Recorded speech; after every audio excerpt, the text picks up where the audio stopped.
महाराष्ट्र में भाजपा के लिए संकट बढ़ता दिख रहा है। ये बात ठीक है कि भारतीय जनता पार्टी को 144 सीटों 145 सीटों का महाराष्ट्र में बहुमत तो नहीं मिला, लेकिन भारतीय जनता पार्टी का जो प्री पोल अलायंस था, चुनाव के पहले उन लोगों ने जिन लोगों के साथ मिलकर के चुनाव लड़ा था, उनको मिलाकर के जरूर 230 सीटों के पार मैंडेट मिला है। तो ये उम्मीद की जा रही थी कि सरकार बड़ी आसानी से बन जाएगी, मुख्यमंत्री चुनने में कोई दिक्कत नहीं होगी। कई सारे लोगों से आपने ये भी सुना होगा मंत्री हैं वो तो देवेंद्र फडणवीस बन सकते हैं। हालांकि पार्टी ने अधिकृत तरीके से इसकी घोषणा नहीं की, लेकिन पार्टी के कुछ नेताओं ने, पार्टी के कुछ कार्यकर्ताओं ने और मीडिया के एक तबके ने इस बात को बार बार बल दिया कि देवेंद्र फडणवीस मुख्यमंत्री बन सकते हैं।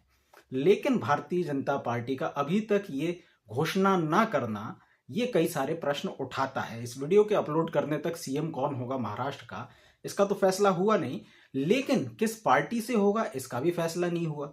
कौन से ऐसे पोर्टफोलियोज हैं जो एकनाथ शिंदे मांग रहे हैं, इसका भी फैसला नहीं हुआ। और इस वीडियो को बनाते वक्त की एक बड़ी खबर आई कि कहाँ तो महायुति की जो बैठक होनी थी, जो कि मुख्यमंत्री को लेकर के पोर्टफोलियोज को असाइन किए जाने वाले मामलों को लेकर के बैठक होनी थी, वो बैठक में शामिल होने के बजाय कार्यवाहक यानी कि केयर टेकर मुख्यमंत्री एकनाथ शिंदे जो हैं वो अपने गांव चले गए हैं।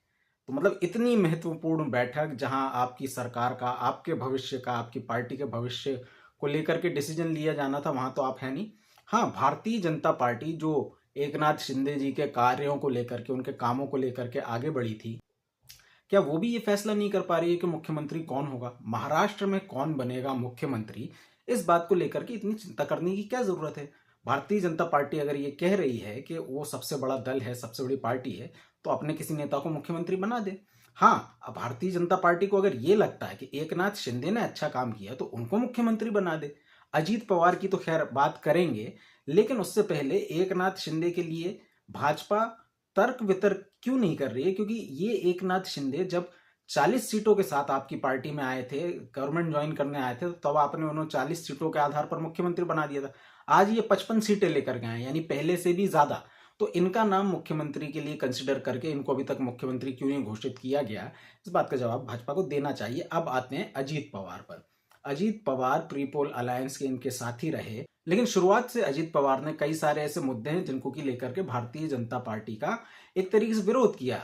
जैसे जो नारा था जो कि योगी आदित्यनाथ बोल करके गए थे, बटेंगे तो कटेंगे, उस नारे का इन्होंने विरोध किया, कहा कि ये महाराष्ट्र में नहीं चलेगा, ये नारा ठीक नहीं है। और देवेंद्र फडणवीस उस नारे का बचाव करते नजर आए थे, भारतीय जनता पार्टी उसका बचाव करते नजर आई थी। इनके जो कैंडिडेट्स हुए थे, चाहे उदाहरण के लिए ले लीजिए नवाब मलिक को दाऊद का दोस्त बताया करते थे भारतीय जनता पार्टी के लोग, अजीत पवार ने उनको टिकट दे दिया। और भारतीय जनता पार्टी के लोग कहते रहे कि हम उनका जो है वो प्रचार नहीं करेंगे, वो हमारे अधिकृत उम्मीदवार नहीं है। हालांकि जिस अलायंस से वो लड़ रहे थे तो अजीत पवार की पार्टी से लड़ रहे थे। तो भारतीय जनता पार्टी भी ये डिसाइड नहीं कर पा रही थी कि इनके पहले जो प्री पोल अलायंस है, उनके जो पार्टनर्स हैं, उनके साथ किस तरीके से इनको चलना था।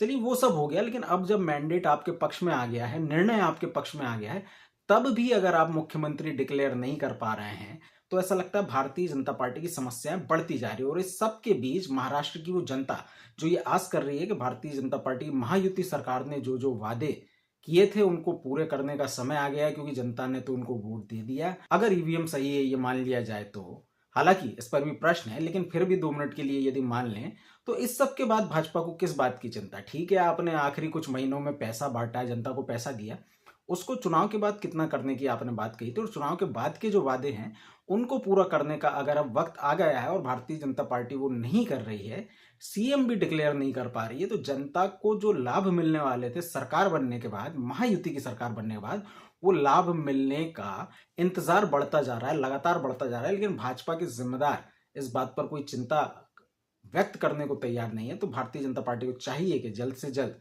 वो सीएम डिक्लेयर करें, नहीं तो समस्या क्या आ रही है इसको लेकर के जनता के बीच जाएं, या नजरें बनाए रखिए कि कुछ और खेला भी क्या इस खेल में हो सकता है। बहुत बहुत धन्यवाद।